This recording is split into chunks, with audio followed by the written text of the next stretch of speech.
Welcome to Crossbody of Work. My name is Evan. My name is Javier.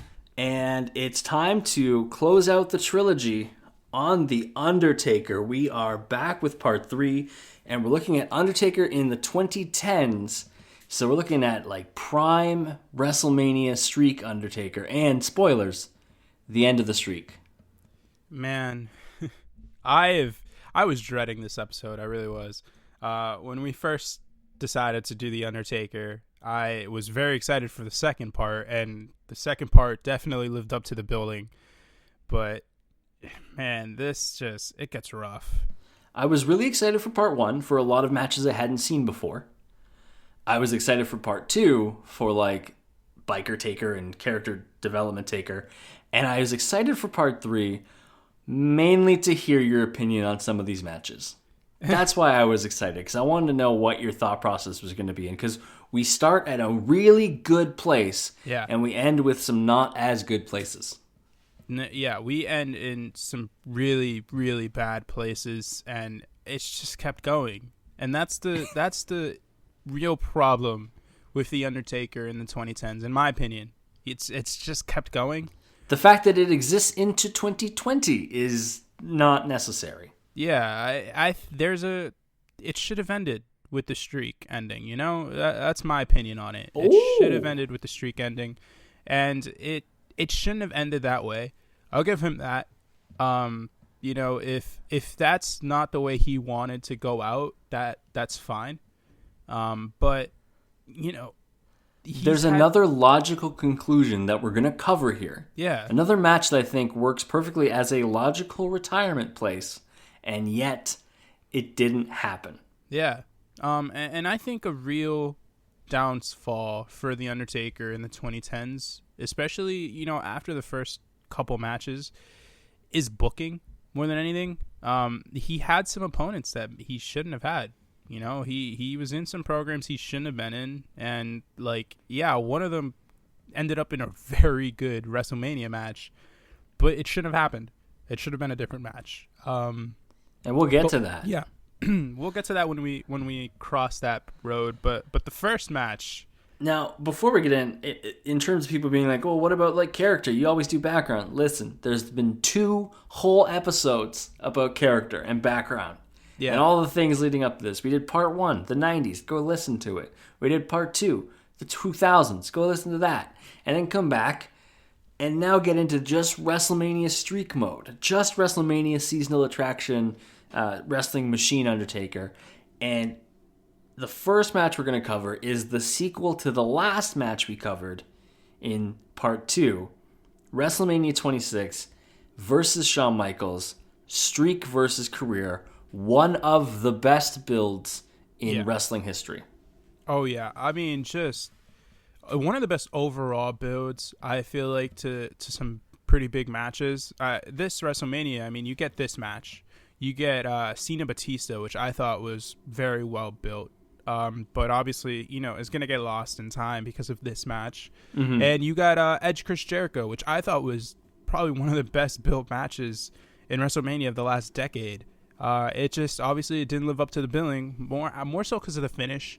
But also it's just because, Edge was coming off of Achilles surgery. He just wasn't there as a performer yet. But the program itself I thought was fantastic.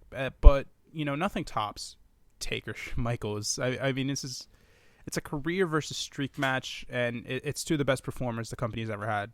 And between the performance of Shawn Michaels in the Rumble, like holding on for dear life as he's being eliminated by Batista, that was amazing. I mean, eliminating his best friend. Yeah, eliminating Trips. The advantage. Yeah. The Elimination Chamber appearance by Michaels, popping up from under the gate to cost Undertaker the title. And giving it to Jericho. And that's what sets up his feud with Edge. I mean, again, there's so much continuity that went on into the planning of this WrestleMania. And this feud really caused a lot of offset feuds. Yeah. Like, this was the catalyst for a lot of different pieces of WrestleMania. Yeah, it really kept everything in a bubble, kind of. You know, Vince had a plan for months going into this one, and it's obvious. And, I mean, the long-term booking, I think it played out very well in this, and I thought there were some good quality matches. I don't hate Cena Batista. I hate the finish, but I don't hate the match. I think it's an okay match, and I mean, I same thing can be said for Edge Chris Jericho. I thought that was a decent match that had a pretty poor finish, and it made a lot of sense at the time, considering where they went with the stories after the fact. But man, again, these are some of the best built matches you can ask for with a WrestleMania. Now, we still count Shawn as retired after this match, right? Saudi Arabia was a fever dream and non-canon. We don't count any Saudi Arabia shows. So this was Shawn Michaels' retirement match, and it was excellent. Yeah, it's fantastic. I mean, So for those people listening, I think that 25 is the greatest match ever. This isn't that. This is a very, very, very, very, very good match. It's not 25. This was more based on story, yes, and characters, and there's just so much good stuff here. It's Shawn Michaels at his peak of Shawn Michaels as a character. Yes, as a whole performance. Yeah, he's really calling back to the stuff he's done in the 90s. That brash, that arrogant, that defiant guy, but he's also still taking those pieces of the 2000s guy, the redemption story. He redeemed himself, but he wants to go all the way there. He wants to be the guy that beats the Undertaker so he could have that whole full circle narrative. But he finds himself slipping back into his old ways, There's also a good parallel here with 2 years earlier where Shawn Michaels retired Ric Flair. Yeah. And he goes from being the one, putting someone out of his misery or putting them out to pasture, as you'd say, to him being the one fighting for his career here. And it's a good little balance, right? It shows some progression, some growth, and it's a different circumstance for Michaels to be in comparison to 24. Yeah, and I think it's really interesting to note with that, it's a different finish for those two guys. Because Ric Flair, at the end, was accepting of it. He was like, come on, give it to me, because I know what's going to happen. Michaels is very much like, screw you. Mm-hmm. If you're going to take me out, you're going to have to force me out. Yes, you're going to have to do it over my dead body. And he did. Yes. Again, we're all about spoiling matches that are old, but this one, you know the answer. This isn't where the streak ended, so therefore, Michaels does retire. Matt Striker is on commentary for HBK's last match, and that is very confusing to me. I hated this commentary team. Matt Striker, Jerry the King Lawler. First off, that alone is just no. But early 2010s Michael Cole, which is another hit or miss there. Striker is a good play-by-play guy now. He is. Yeah. He is an objectively good play-by-play guy. Here, he always sounds like he's introducing a video package when he talks. Yeah. He always ends it as if there's about to be a clip that starts playing. And it takes you out of the moment at different parts of the match when he's supposed to be building into the moment, right? The way I can describe Matt Striker here is kind of just like a mix of Byron Saxton and Jerry the King Lawler. Because he wants to tell his jokes, but he doesn't really have the delivery for it. So he just ends up sounding like Byron. And that's not a compliment. I am a big detractor of Byron Saxton. I do not like him. I don't think he's very good. I think Striker, Byron seems like a lovely human being. Yeah, he seems like a lovely guy, but I don't think he's a good commentator in any way, shape, or form. But yeah, no, Matt Striker should not have been on call for this. You can't, Jim Ross did a legendary performance the year before with this match, and I don't know what the circumstances were with him in the WWE at the time, but to not have that guy back is, especially after what he just gave you the year before, it's baffling. Like, you knew these guys were going to be in the main event. You really do have to go all out for a match like this, especially knowing that it's going to be one of the best performers the company's ever had's last match. Early on in the match, it's a very similar start to 25 in terms of the in-ring action. A lot of Shawn ducking Undertaker, a lot of him hitting him with chops. Fans are very split at the beginning, which I thought was interesting. Fans at the beginning of the match are very much like a 50-50. Like, there's a lot of Undertaker chants, there's a lot of HBK chants. Yeah. And I think that's fair. Neither of these guys can really exist on the face-heel paradigm anymore. They, at this point, just need to, like, they're just these guys. And either you're going to cheer for one of them over the other. Yeah. Like, it doesn't really matter what they do. You're going to be on one side or the other. What else did you take out of this match?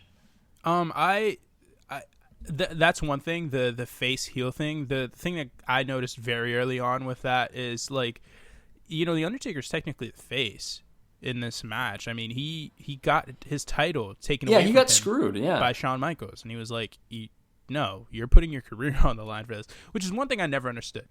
Why does Shawn Michaels have to put his career on the line here? He screwed the Undertaker so that the Undertaker would accept the match with him. The Undertaker was very willing to do so after losing his World Heavyweight title. Why did Shawn Undertaker Michaels... Undertaker wanted something more, because Shawn had been bothering him for so long that to then get that vengeance, he knew that he could bait Shawn into this. I think that's kind of how I interpreted it. The thing with that, though, is why didn't he do it with the next match we'll cover? That's my thing. Oh, yeah, Undertaker should have just started taking careers. That would have been great. It's the same thing. I mean, I don't know. To me, that would have made... It never really worked. I don't mind it as a story angle. You know, obviously, they told this perfect story here. I just always thought that was weird that he asked for Shawn Michaels to just put his career on the line. Anyways, yeah, the face heel thing was really cool because, you know, fans... You didn't know if the streak was going to end. You were kind of hoping for it, though. So that's why you root against The Undertaker in favor of Shawn Michaels, because you don't want Shawn to retire. Who the heck wants Shawn Michaels to retire? Even if you don't want the streak to end, you also want to continue seeing Shawn Michaels. It's not like Shawn Michaels is like a shell of his old self. He's still got all the moves. He's still Shawn Michaels. Yeah, he's still a fantastic performer. He's still one of the best performers in the industry here, and he's in his, mid to late 40s at the time?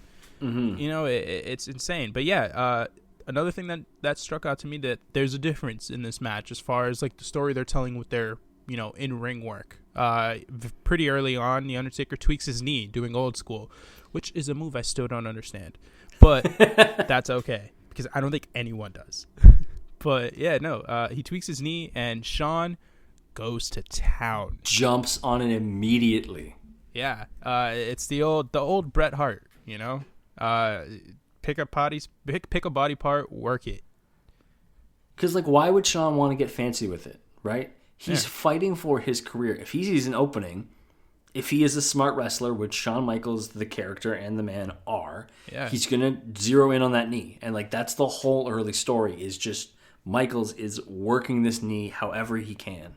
And I think it's a great sell job by The Undertaker.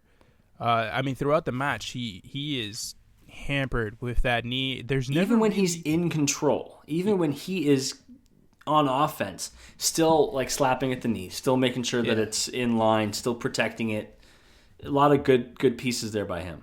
Yeah, and there's not really a fighting spirit aspect of it either. There's not really a him sort of, you know, doing the little Hulk up or the stuff you'll see in Japan where they just like slap it once and then they just continue with a full-on arsenal. Like The Undertaker is hampered throughout the match. I mean, there are points where like, his punches are pulled a bit. They don't look as forceful because he can't really get the leverage on it. His tombstones don't look great. They take a little more time to adjust because he's got to worry about the knee on the landing. His choke slams don't look as impactful, except for, I mean, he hits one of the prettier looking choke slams you'll see later on in the match. Is that the one after the kip up? Yes. It's so good. It's amazing. I don't remember what happened leading up to. Did Shawn do the little flying thing that he does and then like kip up, or I forget? I don't remember the move, but I remember that Shawn is down, kips up, and just immediately gets choke slammed in a great choke slam. Shawn Michaels is the best seller of the choke slam by The Undertaker, at least, because The Undertaker, it depends on who he's doing it against. Sometimes he'll hold the guy and sort of lightly, you know, press him down. But against smaller guys, he usually tends to just say, screw it, and just like throw them up as high as they can and let them fall. Only guy I can think of right now that would challenge is X-Pac. Yeah. X-Pac takes great choke slams. Yeah. No, I mean, I meant more just specifically with Taker.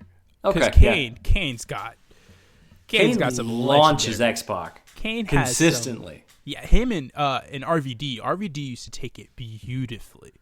But yeah, no, Shawn, I mean, he just sells it like death. The guy looks like there's no, work whatsoever there. He is getting lifted up and just dropped, and he sells it like death. Yeah, it's amazing. There were some, spots here early on that you're just like, okay, now we're cooking with something. This might be as good as the next year's, but the previous years. But the thing that really got me with this match was they never really sort of pushed the envelope on that, because it was just about the Undertaker's knee. It was about Shawn, being desperate and clinging for every little thing that he could to win the match.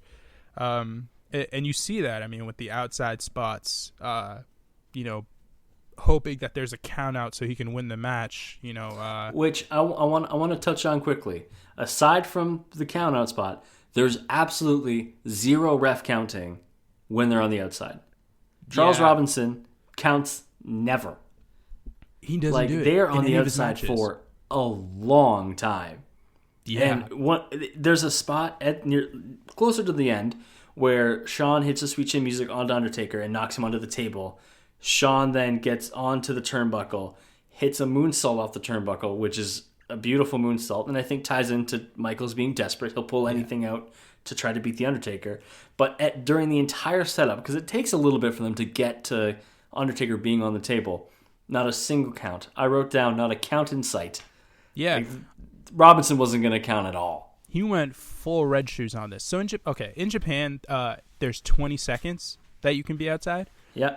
Every Wrestle Kingdom main event / match that involves Okada, he does this spot on the outside where he throws his opponent over the barricade and then he does a running crossbody. They don't start counting until after he does that and starts to recover. They just don't. They're outside for like a solid 3, 4, 5 minutes. No counting. So maybe just at Wrestle Kingdom and WrestleMania, like countout rules just don't apply in the same way. No, they do not. Because that's what I've gotten from the last couple matches. Yeah, and it's bad. But yeah, you mentioned the weird Sweet Chin Music spots. So did you notice that Lil Nate, anytime something would happen with the head, he'd like throw his head back. I love it. With a couple of punches by the Undertaker too. I wrote down Charles Robinson snaps his head back on Sweet Chin Music. This was one of the last Sweet Chin Musics, and it's so noticeable because he's in frame, and I love it. I love the fact that he sells how hard that hit was, because I think if I was watching two giant men beating the crap out of each other and one of them tried to kick the other one's head off, I would likely have a similar reaction. Yeah. He just snaps the head straight back like he's the one that took the move. Yeah. He felt Michaels' pain, or Undertaker's pain, and this was the match really that got me again. I said in the last podcast we did, they got me with 25. There were spots where I genuinely thought Michaels would win. They got me in this match too.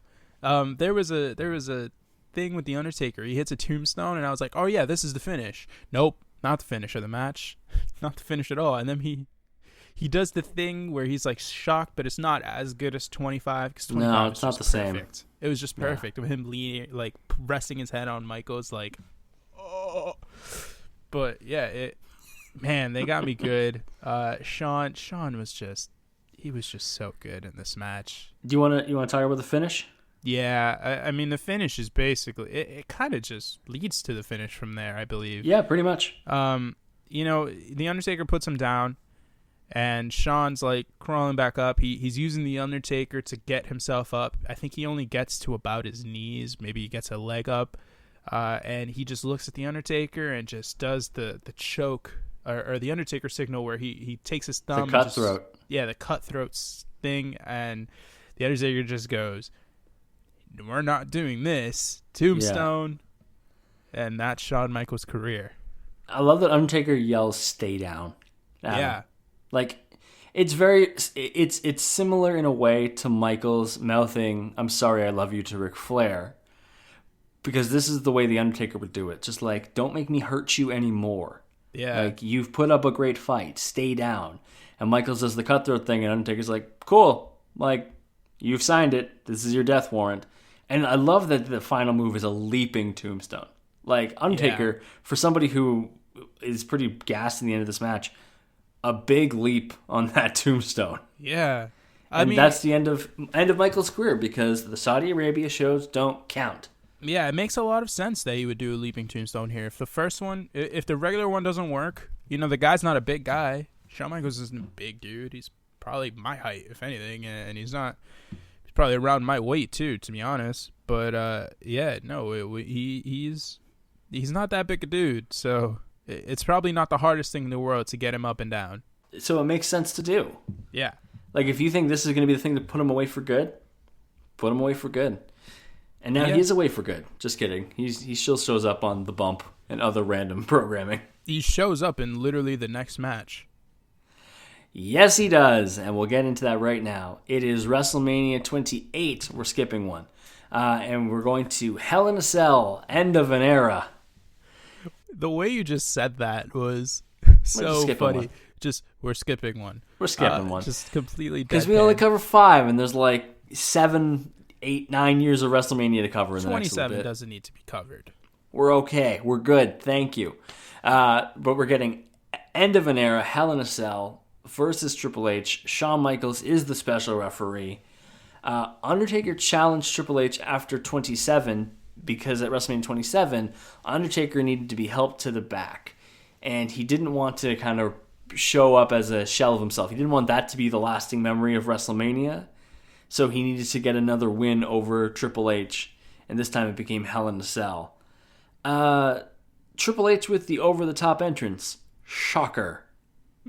I mean, everyone with the over-the-top entrance. Yeah, I don't know. Triple H is legendary for his way too over-the-top entrances at WrestleMania. The Undertaker you expect, because it's an Undertaker entrance. It's been a staple for well over 2 decades at this point.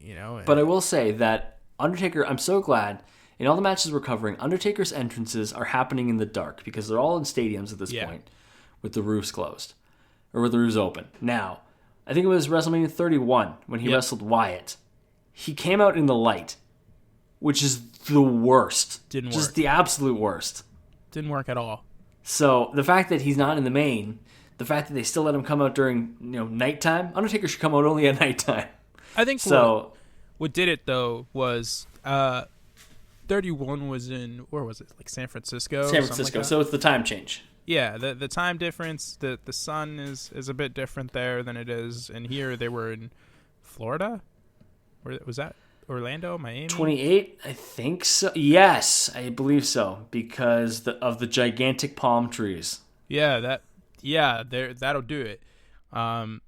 It's a I don't know. I have mixed opinions on this match. I got so many other random things before we can get to the match. Go ahead. The friggin' palm trees. So I Googled it because I was like, why are there they're gigantic. And at first I thought they were those weird holograms that WWE puts during some entrances now. No, they were just gigantic palm trees. It caused some people in the arena to have to move. And WWE accommodated for them because I guess when they made the original seating plan, they were going to have gigantic palm trees in the way. And once they decided that, they were like, we got to move some folks. So they moved them to what are arguably better seats. But still, just don't put giant fucking palm trees. It seems simple to me. Also, why does the Cell have entrance music? Triple H has an entrance. It's a Triple H entrance, so it takes a while. Undertaker has an entrance. It takes forever. The friggin' Cell has its own entrance music? Yeah. No. Bring the Cell down. Do the weird... There used to be background music that would go on that was boom. It was deeper music. Whatever. I'm not going to beatbox for you people. But why does the Cell have an entrance theme? I don't know why. It's so dumb. This match is, if you ever need the wrestling equivalent of the word extra, this is extra. Oh, this whole match is extra. The end of an era match, everything about it is extra. Both performers, the referees, the commentary, the Cell itself, the lack of a crowd reaction for a good amount of the match. I mean, man. So let's get into some of the pieces of the match because I'm done yelling about cells and palm trees. Early on, HBK is trying to work it down the middle. He really is. Yeah. Undertaker is having absolutely none of it. And at one point pushes HBK off when he's on the outside. And I think that really starts to swing the opinion of Undertaker in HBK's eyes.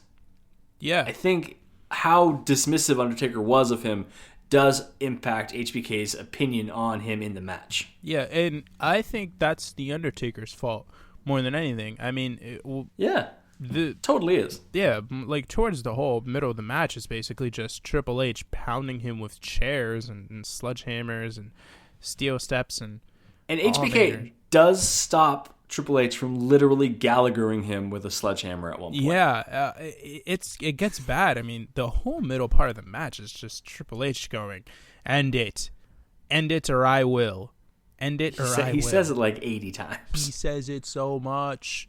And this is another part of the extra bit, but I don't get this match really. It's one of those things where Triple H and The Undertaker did not need a second match. You don't. I mean, they had one at 17, Undertaker wins. They had one at 27, Undertaker wins. That should have been it, regardless of the fact. You don't need this match. Yeah, 2 shots at the streak is enough. Yeah, 2 shots is enough. I mean, I don't know. I didn't like this match. I really didn't. I think it was fine. Yeah, but I think it was a fine match with too many flourishes. There was too much going on. Yeah, I think the story behind it was fine, and then the story during the match was fine with Shawn Michaels as the referee. You know, he's got to choose really between his best friend and the guy who retired him. But he's also got to call it down the middle because he knows he has respect for the business and the art. And he has respect for the streak because he's failed to break it twice. Yeah. So he when Triple H is like, end it or I will, he's really conflicted because he's got The Undertaker telling him no, but he's like, this guy will always say no to this. He's never going to give up. He's the freaking Undertaker. And then HBK gets trapped in a Hell's Gate by Undertaker, which probably didn't help his ability to call it down the middle. And then Triple H hits Taker with a sledgehammer shot again. For the end it or I will time. If you really want a fun time at home, watch this match and drink every time you hear Triple H say end it. Yeah. It's like a 30-ish minute match, a little over 30, and you're going to be feeling pretty good by the end of it. You're going to be feeling... Let's just keep going. You're going to be feeling a lot of things. Yeah, you are. At one point, HBK is out cold. Triple H passes out pretty much from the Hell's Gate. Everybody's down. And that leads to more Charles Robinson running into matches, which is my favorite thing. He runs in, gets the cell unlocked, gets in, and after a 2 count, Charles Robinson gets chokeslammed by The Undertaker. It's like, oh, it's kind of... It's kind of like a giddy up run, too. He was, like, bouncing on the way down. He was, like, ready to be in. He's like, I got this. This is, like, not at all like his run during the Edge Undertaker match. No, that was his 40-yard dash. Yeah, this was very much like a cowboy gallop. He was literally bouncing up and down the ramp on the way down. It was very much like, you ever run for the ice cream truck? Like, yeah, it was like, oh, we're going to get there. When I was like 25, I ran for the ice cream truck. I don't run for anything else. But, when you get in getting ice cream, this is exciting. And Charles Robinson's just so excited to get into a Hell in a Cell match. And then he gets chokeslammed for all of his hard work. Yeah. What a rough time. What an analogy. That's what I'm here for, man. Good analogies. Now, the spot. I think the spot that everyone legitimately thought the streak was going to end. Because I can totally believe that people would think, if there's anyone who's going to book themselves, really, because Triple H isn't booking, but he's involved. If there's anyone who's going to book themselves to beat the streak, it's going to be Triple H. So the spot is, everybody's back up, including Michaels. Michaels sweet chin musics Undertaker directly into a pedigree, and Undertaker kicks out. HBK looks like he's in near tears.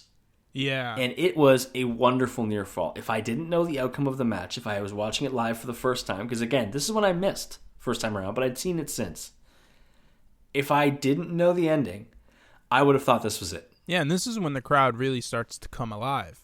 Oh, yeah, for sure. They were like, whoa, buddy. We was not expecting that. This is not how this is ending. Yeah, no, I mean, I knew the finish, so I knew not to bite on this. But yeah, no, I could definitely see where this is where people, would bite. I could see if I were in the audience, I would be like, holy crap, that just happened. Yeah. But yeah, I mean, this is kind of the match / these are the series of matches where the Undertaker kind of just became a Ring of Honor main event, where it's just kickouts of everything. There are a lot of kickouts. And again, this isn't a knock on that. I am a big New Japan Pro Wrestling guy. I loved Ring of Honor. I was going to say, some of your favorite matches have a lot of kickouts. I loved Ring of Honor. I hate when Triple H does it because I hate Triple H. That is the real gripe that I have with this match, is that Triple H is in it. I don't like Triple H. I will never like Triple H. I can respect what he has done with NXT. I can respect the 25 years that he's given to the WWE. I can respect that at one point, yeah, he was a fantastic freaking heel. But Triple H and me will never get along as far as me enjoying him as a character and or performer. So this match was just dead on arrival. I think a lot of Triple H's things are overdone, and that kind of takes us to the finish. At one point, Triple H tosses HBK to the outside. Undertaker gets his comeback fired up, sit up, big boot, stuff like that. Undertaker is taking the hide off of Triple H at one point. Triple H looks like he's dead. Yeah. And instead, he hits a crotch chop coming out of the corner and then eats a sledgehammer shot. Because Triple H needs to look cool. And that's the part that always feels off to me, is knowing how involved he is behind the scenes. The amount of things he gets that make him look very cool come across as cringy in a way. Like, it's the WrestleMania, it's the over-the-top entrances, it's the always being involved with the major players, it's the, you can't just go out to a tombstone, you got to go out standing on your shield and crotch chop and it just take a tombstone and go home. Yeah. Everybody else goes home. Take a tombstone and go home. Yeah, I think it was really trying to, again, play up the story that was told the year before with Shawn. That level of defiance. And Triple H has always been the defiant guy as well. He's been right there with Shawn. This was the guy who retired his best friend. So yeah, he's not going to go out like a normal person. He's going to go out and let the Undertaker know, screw you. But I also think that there's a level of sympathy investment that needs to be in a character for that to really pay off in a good way. And I think Ric Flair had it during his run because Flair, we knew that his next loss was going to be his last. Yeah. And you knew that Michaels had him beat. In Michaels Undertaker, you knew so much about the redemption arc of Michaels that you could buy in and you could really feel sorry for him in going out this way. Triple H, I think, he was never he wasn't going to retire. He was still going to be around.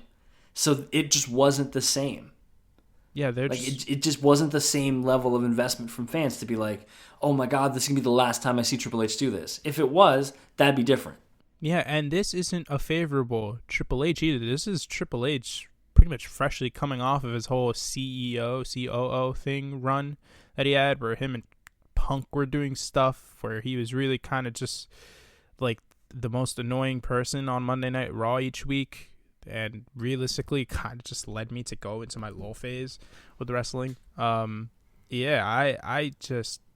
not invested in this guy, and I saw no reason for anyone to really believe that not only could he be the one that beats The Undertaker, but also that he would garner any real sympathy from losing to The Undertaker. My last note that I had here was going to be a question for you on, is this overdone? And I think we've answered it. So the next match. We're going to move on to the next year. We're not skipping one here. WrestleMania 29. Undertaker versus CM Punk. And CM Punk is on his antagonistic bullshit here. And Paul Heyman. Heyman has the urn. This is right after the real-life death of Paul Bearer. Punk and Heyman stole the urn. They tossed it around. At one point, they opened it and dumped it on the Undertaker. Yeah. My question for you, before we even get into the match, just your personal opinion, is it the right call to use real-life, like serious occurrences like deaths or things like that for feud heat? I personally don't like it. I just think it's a cheap way to go about it. I think CM Punk, especially when he was during this heel run, is good enough to create a story with The Undertaker without the use of it. I mean, just look at the guys who are involved. It's The Undertaker, it's CM Punk, and it's Paul Heyman. Those quality three alone, all around. like, you don't need something like this. That said, my real gripe with this match is that it happened.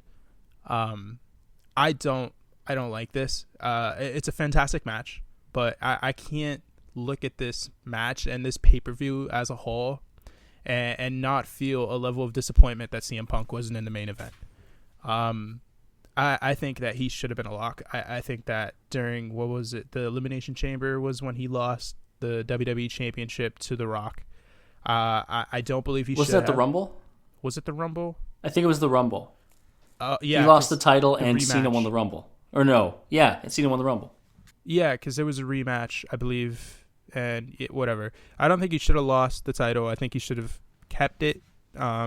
And I think he should have gone into this match as the WWE champion. And he said it himself. It's like, just put me there, make it an elimination match, and have me be out in 5 minutes. I don't care. I think it should have been something along those lines. If he really wanted... So you think Punk should have been in the match with Rock and Cena? Yeah, I think he was there as far as a star was. I mean, CM Punk in 2013 was on fire still. Like, he was...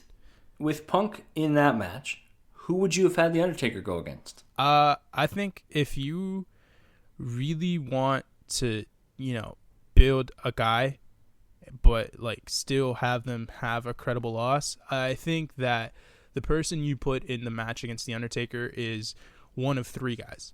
Oh, I'm excited. You either do the Brock thing a year early, but don't have him lose, because we'll get to that. We will. You give him the you give him a fresh guy, like a new guy that you're kind of building, and have him lose, a la what you did with Bray Wyatt kind of at 31. Or you do the thing that I would have wanted them to do. You give him Jericho. He never had a WrestleMania match against Chris Jericho. Why not? Fair. Yeah, I think that's a good call. It's a guy you can play off of. There's a built-in history there with the stuff that happened in 2010 while at the Elimination Chamber. They're guys who have been around since the Attitude Era, whose paths never really crossed. As far I think that would have been a really good match. Yeah, I hadn't thought about Jericho. For some reason, I thought you were going to say Sheamus. No. I don't know why. No. As like a smaller, or not smaller, but like a younger guy to feed to him. I was like, oh, maybe it'll be Sheamus. Jericho makes so much sense. Yeah, Jericho makes so much sense. And I was thinking about it because usually what I do when we get to like these big pay-per-views is like I'll like sort of slowly drag my finger across to see the stuff that's happening, and if it's something that I see pop up that's like, oh, that's of interest, I'll like look at it. Yeah. And part of this was the Jericho Fandango thing. Fandango. And like, yeah, that's a huge moment. That's probably the biggest moment of Fandango's career. But it just is so much more impactful if you give that spot to Jericho with The Undertaker, and it's still a great match. I mean, Chris Jericho is a fantastic performer, but CM Punk was just so hot, and the mixture with Heyman and the stuff with the Shield too. You throw that into the main event, and I didn't feel the need for a part two between John Cena and The Rock, especially considering Cena lost clean at 28. They didn't need this. So yeah, you throw Punk there, you have The Undertaker fight Jericho, and the pay-per-view, if anything, I think it's better. Maybe Rock doesn't tear every muscle in his body during that match because he doesn't have to really do all of those spots with Cena. There's some Punk elements to there. He gets a little bit more rest. Who knows? I've just come up with a new bonus pod idea, and if you hate it, we'll cut this out of the episode. We're going to have a future bonus pod where I give you a poorly booked WWE pay-per-view, and you book it better. So And you book it the way you tell me how you would have booked it that year, what matches you would have put on the card, and I tell you if it's better or worse. So basically, because I fixed WrestleMania. Yeah, I want you to figure the rest of this shit out. Pretty much, yeah. I think it'll work. We'll see if it happens sometime soon. Now, this match. Yeah. Live entrance of Cult of Personality, sweet. I love Living Color. They did great. Yeah. It sounded so good. Entrance by The Undertaker with all of the hands reaching for him. Yes. Amazing. These are my, like, as a pair of entrances, I think it's understated. I think Punk having a live band makes a lot of sense for him as a character. Yeah. I think that's all he needed, and I think it was great. I think he sold the gravity of the moment still. He was very excited. Undertaker, that entrance with all the hands reaching for him is so good. So freaking good. It's such a beautiful visual. Yeah, and I thought what was really cool was the elements of CM Punk and Paul Heyman together. Yeah. I don't think that's a thing that happens enough, is guys who are actually good on the mic with a good manager. I mean, CM Punk was the best talker in the company at the time. And to put him alongside Paul Heyman, it was just so perfect because they played off of each other so well. I mean, you've seen this happen so many times, and it works almost every time. I mean, an example that pops up to my head almost immediately is Bobby the Brain Heenan with Ric Flair. Ric Flair didn't need Heenan, but you put them together and they're awesome. It's one of those things where it works almost every time you do it. So why doesn't it happen more often? Yeah, you got a good point there. In the match, in the actual match, what are some things that stood out to you? CM Punk. The match starts off with CM Punk doing a lot of the same thing that Shawn Michaels did. A lot of the smack and move. Yeah, smack and slaps move. Early. Yeah, there were some pretty heavy slaps too. Another thing that really struck me here was, the Undertaker looked pretty old in this match. It's the year after the end of an era match. He looked a little bit over the hill in their end of an era match, but really here he kind of looks. He's tan. He's very tan. It doesn't look great on him. Dead men don't tan. Yeah, dead men don't tan. But I don't know. That sort of took me out of it because it's like I don't like the fact that he's this tan. The Undertaker should not be this tan. He should be a paley guy because he is the Undertaker. Speaking of unnatural tans, Donald Trump is in the front row. No comment. We will continue talking about the match.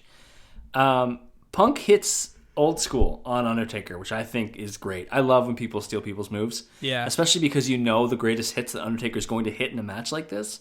So taking one from him, I think, is a great way to get a little bit more heat. My right? favorite thing was when he went for it again and then he trips up on the rope and just crotches himself. Yeah, that was really funny. And then Paul Heyman's in the background like, what happened? What happened? Paul Heyman had a really good spot. At one point, Undertaker's going to go for his dive to the outside, and Heyman just runs up onto the apron to get in the way. Yeah. I love a manager going to bat for their client. I love that. Especially one who's just going to run away in fear like Paul Heyman is. Yeah.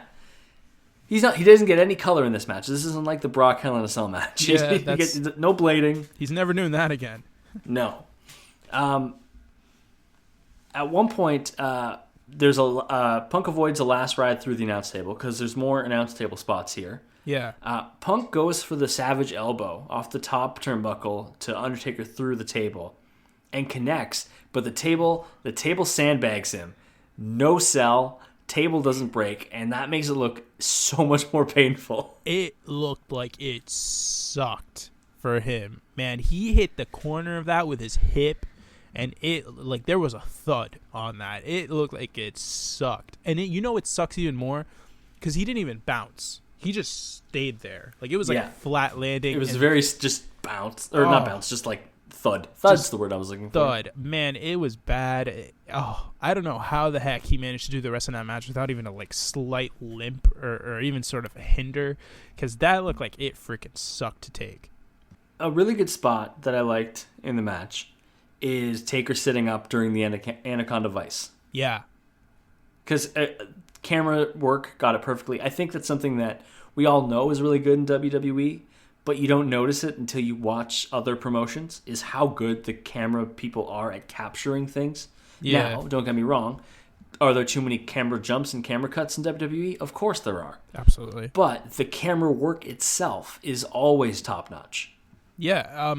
I mean, I'm just going to take it from the experience of New Japan. I mean, they're pretty average in the camera stuff. I think one of the better things that they did was a couple years ago during the Kota Ibushi and Will Ospreay build.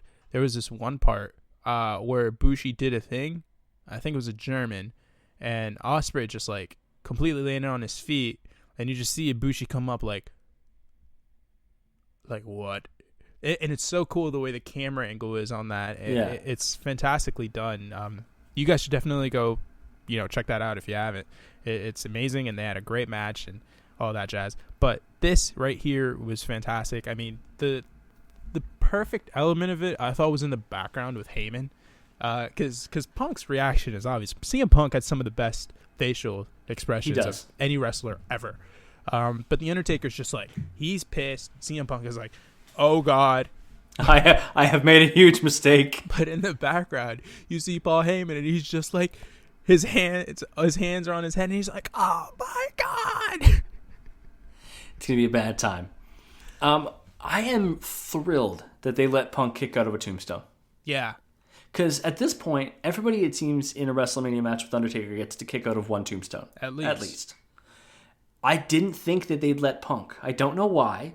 I think it was just because of the way that I feel like WWE viewed Punk, that I didn't think they'd let him kick out of one, and they did, and I was thrilled for him. A big spot is there's a ref bump. Punk slaps away the referee. Punk then gets the urn from Paul Heyman. Yeah. During the last spares ride. him from the last ride. Yeah. And then he uses the Taker pin, the crossed arms pin. Yeah. Great near fall. Fantastic. It just came up in my head, and I don't know why I didn't think of it sooner. So these guys had a feud in 2009 when CM Punk was the World Heavyweight Champion after he had his program with Jeff Hardy. And the story that really came out of that was that The Undertaker wanted to be put over in that feud and win the belt because he didn't think that CM Punk was a credible world champion because he didn't wear suits and he looked the way that he did. And right. he didn't really have like that modicum of professionalism as far as like, the way he looked and the way he represented the company. And it makes a lot of sense to incorporate something like that into a story like this where you have a defiant Punk who really wants to end this streak and sort of jab at The Undertaker. And it's sort of built into that character that he wants to be like that because, like, you're the guy that screwed me 4 years ago. Screw you. I'm going to beat you and take everything that you have, really. But WWE remembering things that happened more than 6 months ago is always hit and miss. Man, the guy was champion for over 400 days and gets fed to The Undertaker instead of being put in the WrestleMania main event. But that's beside the point. That's the way she goes. The finish was weird. Yeah. They're both kind of grappling to get advantage, and Taker finally gets Punk up for a tombstone for the win. Yeah. And he gets the urn back for Paul Bearer, which I think was a great moment. Yeah, and he does the little Undertaker pose where he gets on one knee and he just puts his hand up, sticks his tongue out. It's very... It's a good pose. It's sweet. It is sweet. And with that, is that all you have for that match? Yeah, my real gripe with it was the booking for the match. Again, like, I think Punk should have been in the main event. I don't think this match should have taken place, but it is a very good match. It was the best match of that WrestleMania. It's the second best match that we're covering today. Yeah, and we've covered both the good ones. Yeah. So we're going to take a quick break, and when we get back, the streak is over. Well, it's time to get sad. Yeah. Because we're talking about the end of the streak. Yeah. WrestleMania 30. It is Paul Heyman's second crack at Undertaker's streak in 2 years as he manages Brock Lesnar versus the Dead Man.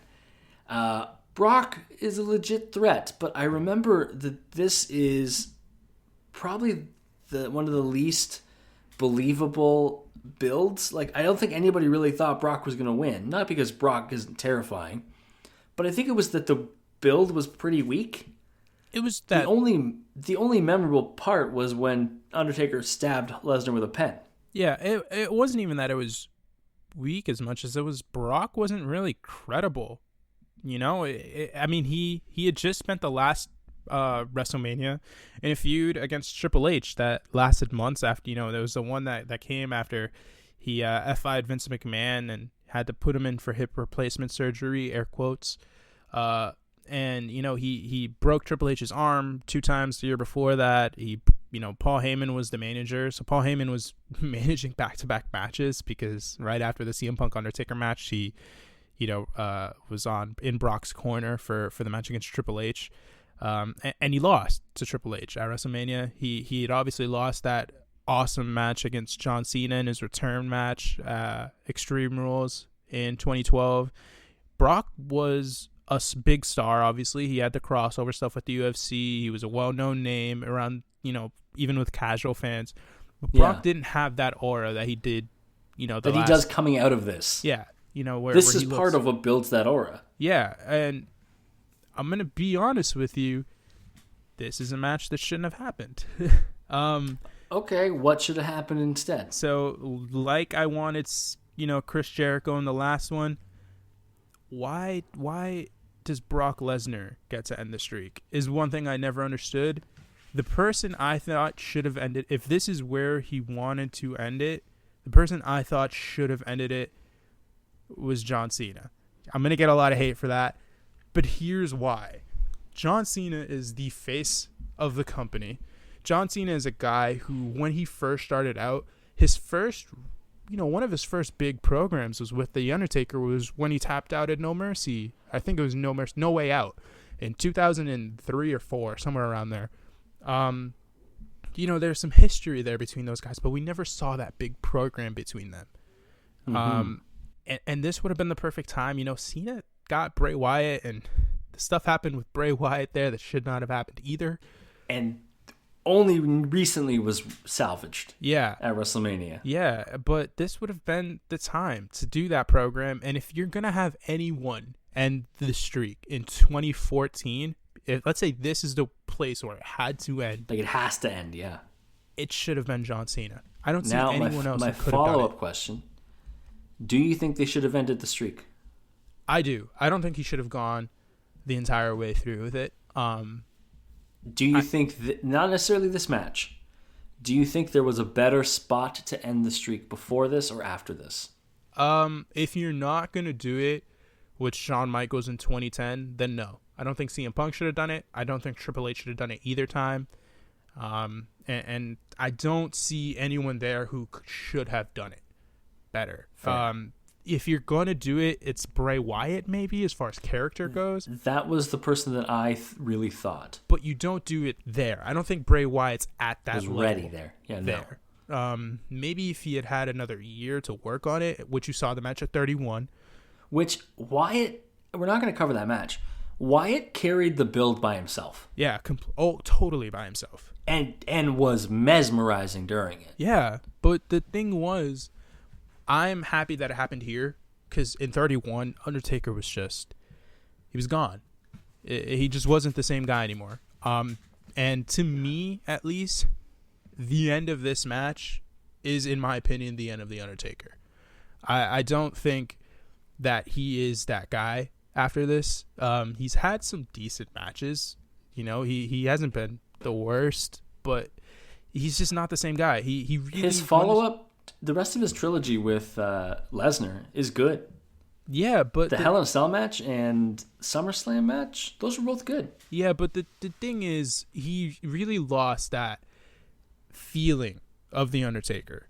There was something missing. There was that sort of invincibility factor to him, and it was just God. And I think that The Undertaker should have ended with the streak. I don't think he should have kept going. And I get, the way that this match happened, it was not a way that he would have wanted to go out, and it's clear by the fact that he just keeps going. But yep, man, that's the end right there. When you end the streak, that's the end. Now, with the actual match, I think it's pretty well known that Undertaker was not all there by the end of it. No. suffered a concussion, I believe, pretty early on. But at the very, very beginning, and I know he's not gassed or anything, and he's able to, he's still an elite athlete for his age and his size. He's still a great athlete, but he's not that bad at the beginning. The beginning of the match, he has it all there, and then I think something really, like the concussions really hurt him, or the damage really hurts him, because partway through the match, you can tell something's off. Yeah, and here's my thing, is that he just doesn't look like the Undertaker in this match. Even in the beginning, he just doesn't look right. The look with the shaved head and the little mohawk and the weird big goatee. Yeah, and also his gear is much more like Western. Yeah, style. I get that he's an ever-changing character, but by this stage, he's just not the Undertaker anymore. It's very obvious that this is an aging Mark Calloway. This isn't the Undertaker. There's a difference there, guys. I swear. I'm not trying to kayfabe you guys. It's just different. I think you're right. And this should have been it. I think if he's very vocal about the fact that his career, he didn't want his career to drag on too long. He didn't want his career. He wanted to be over when he was ready, but he didn't want to be a guy who is like holding on to the glory days. Yeah, but I think this, if he didn't want that, this should have been it. If you wanted it to be, the going out on my shield, blaze of glory type of thing, like, ooh, this is it. This was it, and it wasn't, and that's the real disappointment with me, with the Undertaker in the 2010s, because he had a fantastic match against Shawn Michaels. Yeah, he had a great match against CM Punk. Yeah, he's had great matches, sprinkled in between there. You mentioned the Hell in a Cell match against Brock Lesnar. I thought that was a fantastic match as well. There's been some hidden gems in there, but it's not the same. He's over the hill. He's well past his glory days. And the hill is in the background. Yeah, the hill is way gone back there. He's going down the second hill at this point. He's in the field. Yeah, and it's just sad. The actual match, I've talked in both of the pressed Undertaker parts about a move that he does that I have a new appreciation for after watching this. In this series, it was the snake eyes followed by the big boot. Yeah. Because it's a really good a really good pair of moves. Yeah, and he hits it so cleanly. Yeah, his big boot is real good. He never makes it look any weird. There's never any weird hitch. It's just all smooth, and it always looks good. Also, at one point I noted, it feels really weird watching a long Brock Lesnar match. It's pretty weird. Just watch him wrestling for this long. Yeah, I think consistently. I think this match went something like 25 minutes, somewhere around there. Around there, yep. Didn't need that, but it's wild. Undertaker goes for old school at one point, brutal F5 counter and a kick out. Undertaker is broken by the time he's getting German suplexed. Yeah. He hits a last ride, and it is legitimately a last gasp. It's his last hope. Yeah. And Brock sells it like death. Brock sells the tombstone, and a really good late kick out by Brock on a tombstone. Yeah. Everybody kicks out of at least one tombstone now. Yeah. And again, say what you want about Brock Lesnar. I think Brock Lesnar is a freaking fantastic performer. He does have the Brock matches, yes, but when he sells, He's one of the best sellers in the company still. He's fantastic at it, and I mean especially when he respects a guy, and it's very clear that he really respects the Undertaker, and he sells like death for him. He makes him look like a threat when, in reality, Brock Lesnar would maul the Undertaker. It wouldn't even be a contest, I feel. Now, the ending. Yeah. F5, the streak is over. And I remember watching this, and I didn't believe it. And I think the reason I didn't believe it was because of the build. I legitimately didn't think Brock Lesnar was going to be the guy to do it. I really thought they were going to save it for a young guy. What a weird ending. But thank God for Daniel Bryan, the only man in wrestling at that point that could have turned that crowd around. Yeah. The only person. So I have an interesting story with this. Okay.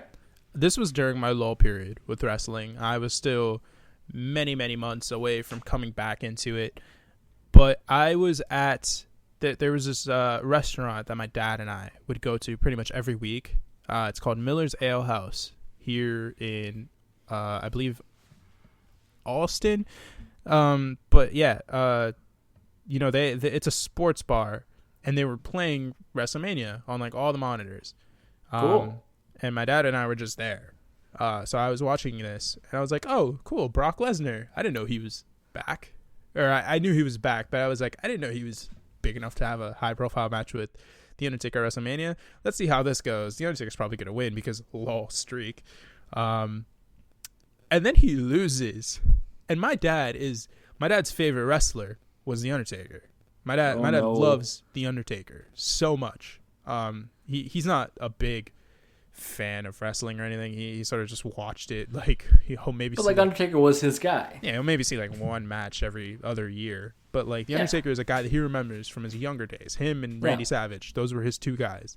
And when he saw the Undertaker lose, he was like, "What?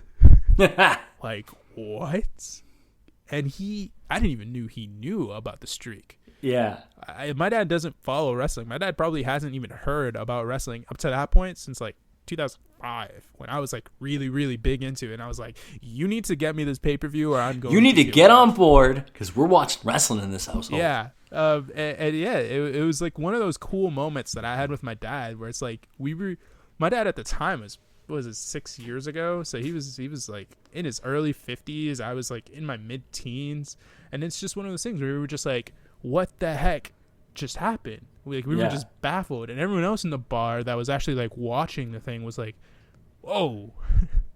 I remember I was watching it in my dorm room in my 4th year of university, 3rd or 4th year, and it happened, and I had no wrestling fans to text.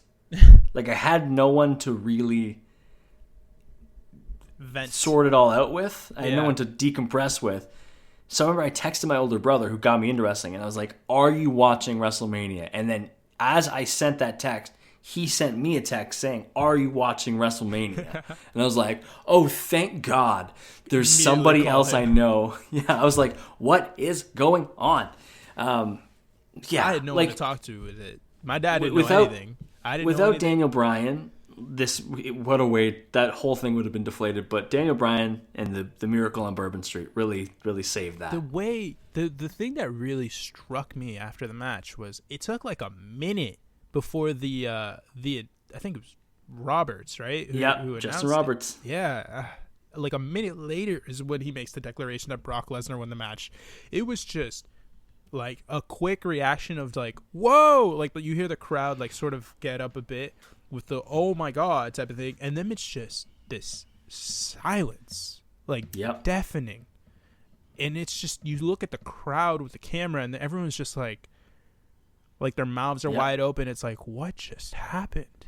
I mean, Ellis Mbe, that's his, like he got famous just because of that, for the Undertaker reaction. Yeah, my favorite thing. Like, his face is great. Yeah, my favorite thing. The only wrestling podcast that I listen to, on a consistent basis is the Solomonster Sounds Off.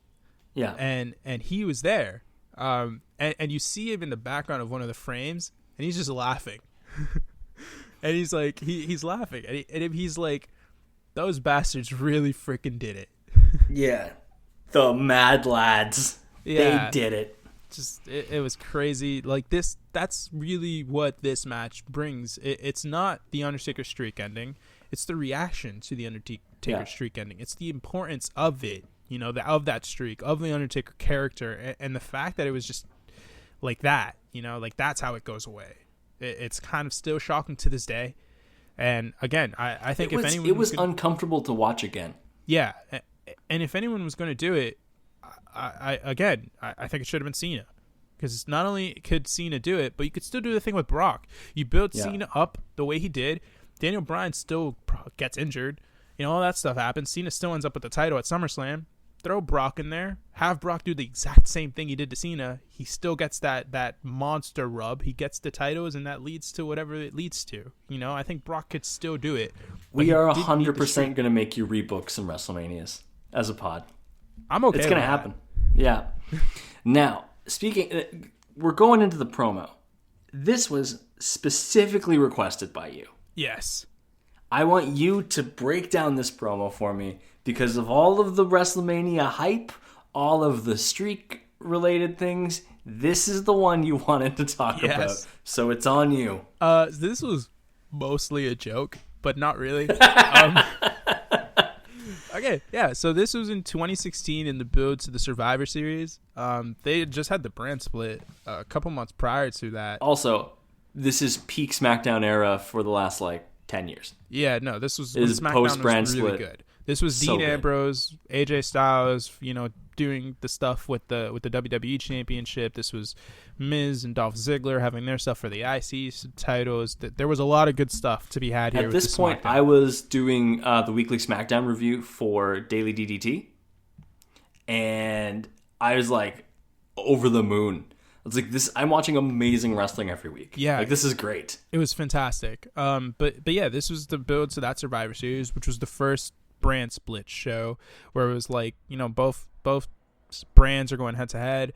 They have the big men's tag match, which was it was just chock full of talent. And the SmackDown team, I believe, was Bray Wyatt, Randy Orton, AJ Styles, Dean Ambrose, and Shane McMahon.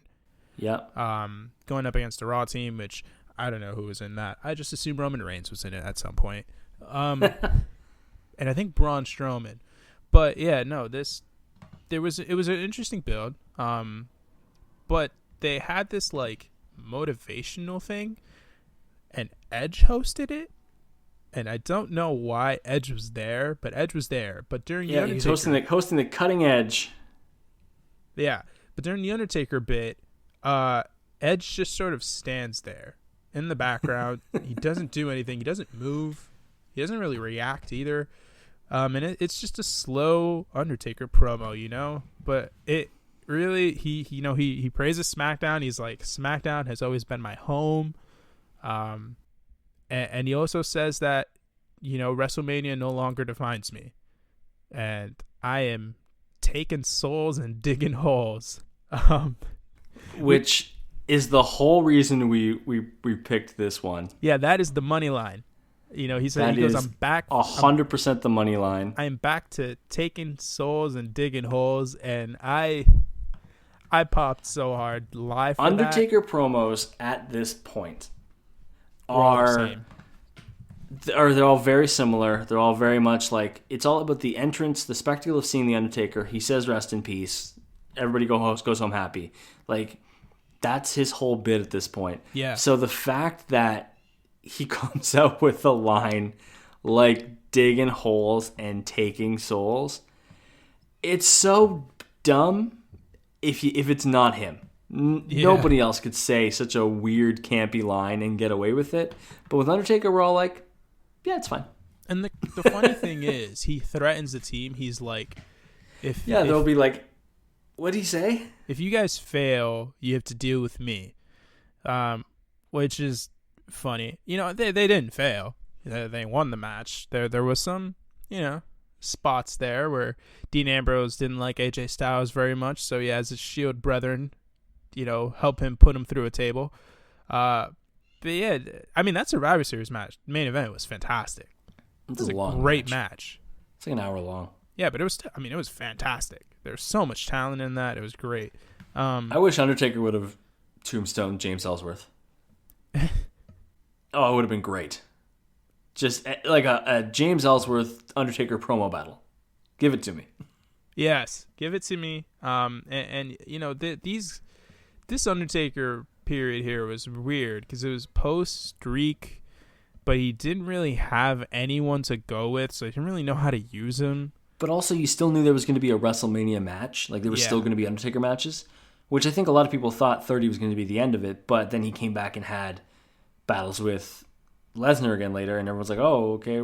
And Wyatt had called him out at 31, so I guess they're like, "Oh, we're still doing Undertaker matches, okay." And he didn't have one at 32, right? Dude, that was the Shane McMahon Hell in a Cell match about the lockbox, We're skipping 31. We're skipping 32.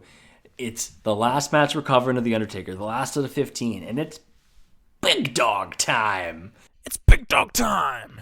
We've got Roman Reigns versus The Undertaker, no holds barred, WrestleMania 33. The the glorious boos for Roman on his entrance. Oh my God. Yeah. This was peak hatred for Roman Reigns. Peak. Yes, and now in his current status after his amazing recovery from leukemia and all the wonderful work he does, I think they still have lots of untapped potential for Roman Reigns as a babyface. Yeah, I think a little bit of a repackage, get rid of all of his Shield stuff would be great. But in context, at this time, there was no one better planned or primed to be the best heel in the world than Roman Reigns. Oh my God! I have a very love-hate relationship with Roman Reigns in that I acknowledge that he is fantastic. I don't discredit Roman Reigns at all. I think he's a great wrestler. I think he is fantastic on the mic when given the chance. I think there's still some tuning there, but he hasn't really had the opportunity to go all out with like a scathing promo or anything. So we don't really know what it's like. But he's obviously there with the character. I just think he desperately needed a heel run, and I love to hate the guy, and I wanted the heel run. There were so many. After this match would have been perfect. Yeah, there were so many Spoiler: this is the second loss for Undertaker at WrestleMania. Yeah, but the Raw after WrestleMania, Reigns comes down to the ring, I think to open the show. Yeah. He stands in a chorus of boos for minutes, not saying anything, and finally just says, "This is my yard now." It is the best heel promo I've heard in a while. It was so good. It is amazing. It was so good. And now, obviously, in the current climate we're in, and everything he's gone through, I think Reigns is primed to be an amazing babyface. Yeah. If they just take some of the chains off him, some of the restrictions off him. Yeah. But at this moment, post WrestleMania 33, he would have been the best heel in the world. Oh my God! Can you imagine him going up against that babyface Seth Rollins that we got after the Triple H feud at 33? We got so much good talent, man. There's just so much that was there on the table with this guy as a heel, and they really just ruined it. Let's get back to the WrestleMania 33 match. Thing I am a big fan of. They let Undertaker pop up halfway down the ramp. Yeah. He appeared from underneath. Great time saver. Cut like 10 minutes off this match. Loved that for us. Ramp. This was the big ramp, everyone. For those who don't know. This was the WrestleMania thrill ride. This was the really long ramp. Yeah. This was the one that Matt and Jeff Hardy kind of danced. Well, Matt was jogging the whole way. Jeff was dancing the whole way down. It was hilarious. It was Matt kept reverting between personalities. Yeah, it was hilarious. He'd throw up V1 and then he'd do Hardy Boy stuff and then he'd yell delete and do the weird arms out pose. It was a weird. I loved that. That was one of my favorite things of any WrestleMania ever. But I lost my mind when they came back. I did too. I had no idea what was happening. I thought the New Day were about, because the way it's presented, I thought New Day were about to enter. New Day's my favorite tag team. So I was like, great, New Day's going to win the tag titles again. This was better. Yeah, and then the Hardy Boys music sounds, and you're just like, oh, crap. Oh, which slaps. Yes. In terms of the match, what were some spots that stood out to you? Okay, so this happens pretty later on in the match, and it's not a good spot. It's the reverse tombstone spot. Oh yeah, it's not good. It's the most memorable spot. So the Undertaker has Roman Reigns up for a tombstone. Roman tries to power it out by reversing into his own tombstone, but he can't get the Undertaker up, and it's not his fault. The Undertaker is a legit 6'10", and he's got the beer belly going hard in this match. And if you thought that the 30 match was really the kind of mystique killer for the Undertaker, Beer Belly Taker was he was not having it.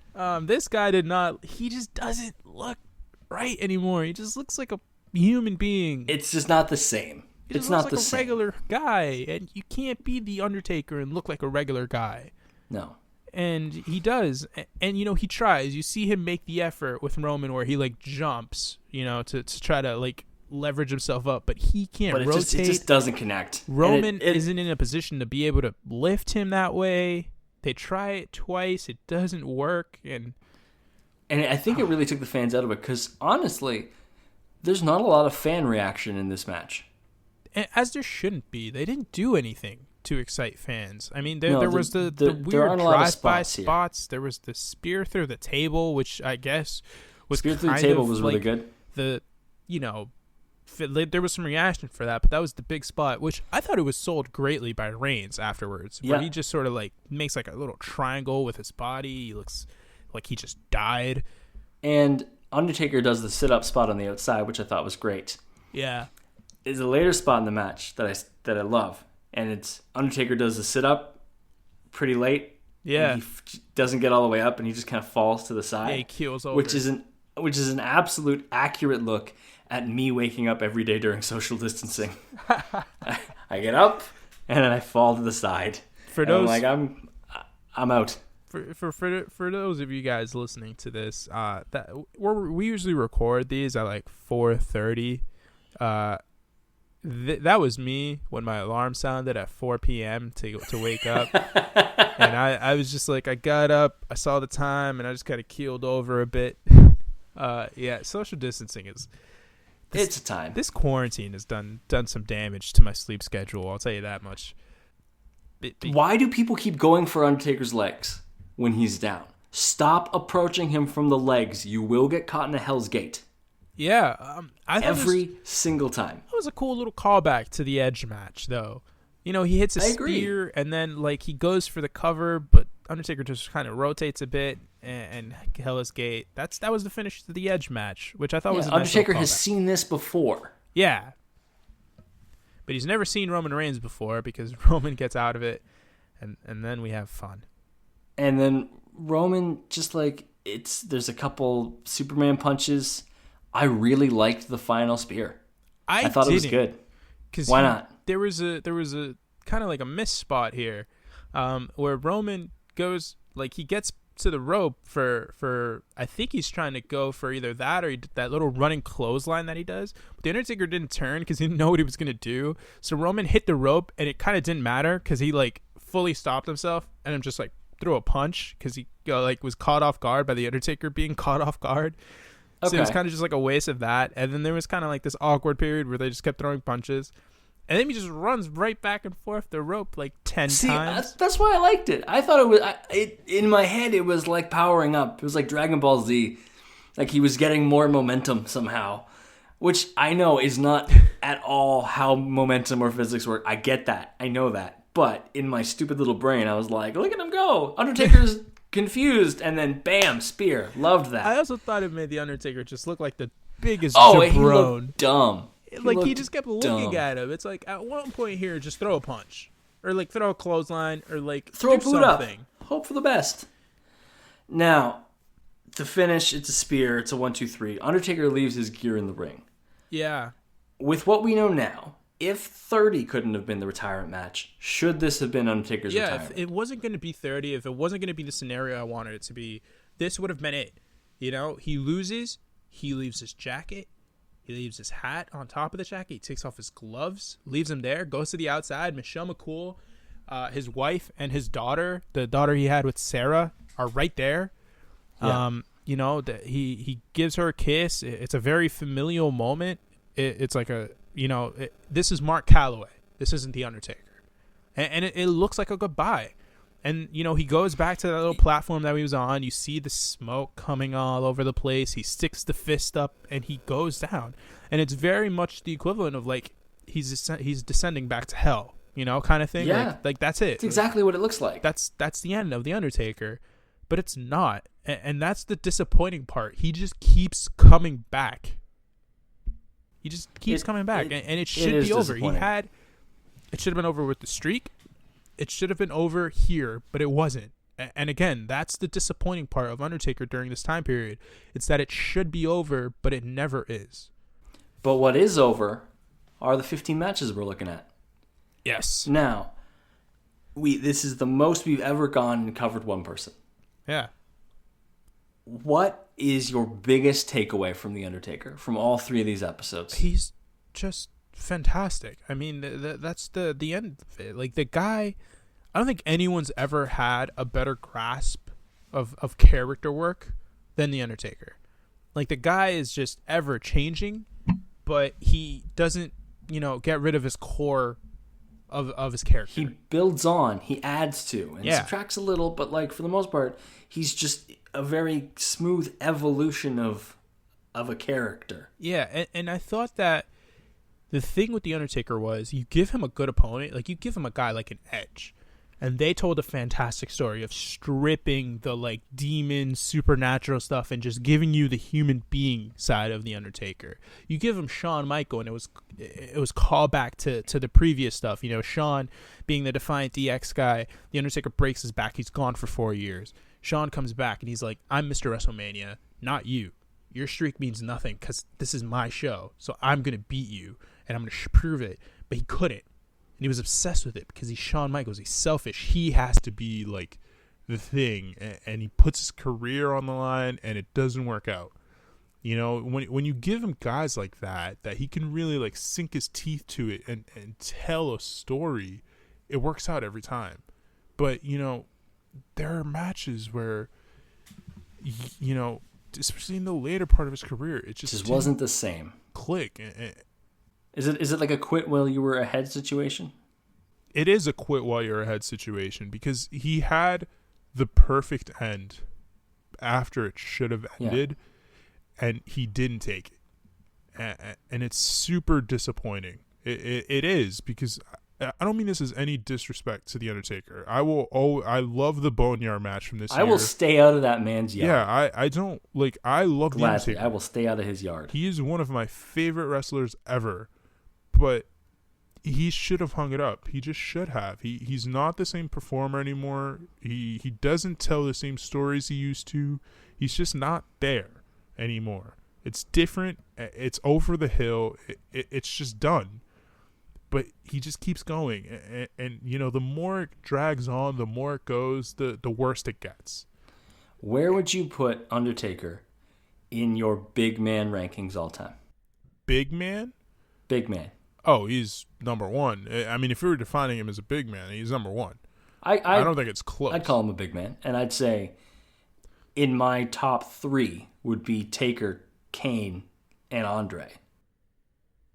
Yeah. And Andre just mainly for historical significance. Yeah, I mean, I genuinely, I think he's one, and I genuinely don't believe it's close. I think he's so far ahead of the pack. I mean, the only other guys really is Kane. Maybe if you want to throw your Andre in there. Andre was before my time, so obviously I didn't really get the full Andre experience. I saw the documentary on HBO. I thought it was fantastic. So good. But again, Andre was before my time, so I don't know what the Andre thing. But from this era, it's Taker, and then Kane and Big Show. Yeah, Big Show. You throw your Kevin Nashes in there. You throw your obviously Braun Strowman to a very, very much lesser degree. But yeah, it's Taker. It's Taker. He's the best of them all. He's far and away the best big man ever. But Taker's the best of them all. Yeah. Now, with that, we've reached the end of our Undertaker series, and I loved it. Even the bad matches, even the Hogan matches, through badass Taker, through some less than stellar streak matches, I thought this was a really great overarching view of the man known as Mark Calloway. Yeah, it was fun. And with that, it was so much fun. Next week on our main episode, let's spoil it. Oh yeah. What are we doing for the first time? Oh baby, we are going to New Japan Pro Wrestling. Got our passports and we're going to New Japan. Yeah, so we are going to the Tokyo Dome. We're going to Kyogen Hall. We're going everywhere because our next wrestler is my choice, Hiroshi Tanahashi. I know so little about Tanahashi, and I am so excited to dive into his matches. Hiroshi Tanahashi, the ace of New Japan, arguably the greatest Japanese wrestler of all time to this point of his career. The guy is money. I'm really, really excited to break down his career because there are a lot of the early stuff that I haven't even seen. And I mean, I've seen pretty much all of the, from like 2010 and up I've seen, but like, you know, there's the early 2000s when he's the young boy being groomed for the top spot, and when he gets the ace position, there's stuff there that I'm excited to look at and dissect, and I'm really, really, really looking forward to it. With that, we're going to wrap up this episode. Javier, where can the people find you on social media? The good old Twitter machine. I am at JMelo Sports. That is at JMELO Sports. I do a lot of sports talk on there. I want to be a sports writer. Don't yell at me for it. But don't crush his dreams. Yeah, but I'm very open to talk about wrestling. I don't actively do it as much as I probably should, considering I'm a part of a wrestling podcast. But yeah, that's... Oh, also, let's throw this on here. Today, we're recording April 22nd. It's just under 2 months of doing the podcast, or just over 2 months, I guess. Yeah. 14 episodes. We reached 100,000 downloads this day in total. So if you listen to us, thanks for keeping on listening to us. Tell us about your friends. Share with everybody. Give us a like and a subscribe. Hit that 5-star Frog Splash review. That sounds great. If you want 5 stars, 5 stars. If you want to connect with me on Twitter, it's at @It'sEvanGomes, which is ITSEVANGOMES. You can also tweet at the podcast at Crossbody of Work on Twitter. And you can email us at crossbodyofworkpod@gmail.com if you have ideas for who we should cover, bonus episodes. We're going to go back to doing bonus episodes starting next week. So that's exciting stuff. Those will be on Thursdays again, dropping at 10 a.m. Eastern.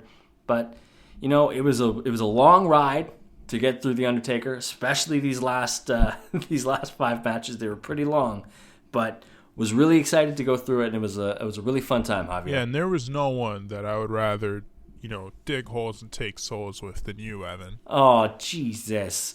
On that wonderful note, we're going to wrap it up. Thanks, everybody, for listening. Have a wonderful day. Yeah, see you guys.